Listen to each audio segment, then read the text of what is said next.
नागपूरच्या पाचपावली परिसरात अल्पवयीन मुलीशी विनयभंग झाल्याची धक्कादायक घटना उघडकीस आली आहे।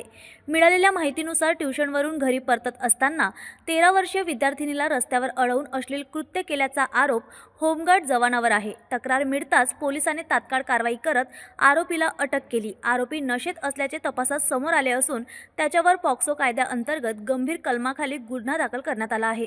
या घटनेमुळे पुन्हा एकदा मुलीच्या सुरक्षेवर प्रश्न निर्माण झाला असून या कृत्यामुळे परिसरात संताप व्यक्त केला जात आहे। बरोबर आहे। अल्पवयीन मुलगी ते बांगलादेश नाईक तलाव याच्या हनुमान मंदिरच्या परिसरात ते दांडपट्टा कुस्ती याचा सराव करण्यासाठी ती घरी जात असताना त्याच एरियात राहणारा एक इसम त्याने मुलीला हात लावला आणि छाती दाबली। अशा फिर्यादीच्या रिपोर्टवरून आपण गुन्हा दाखल केला।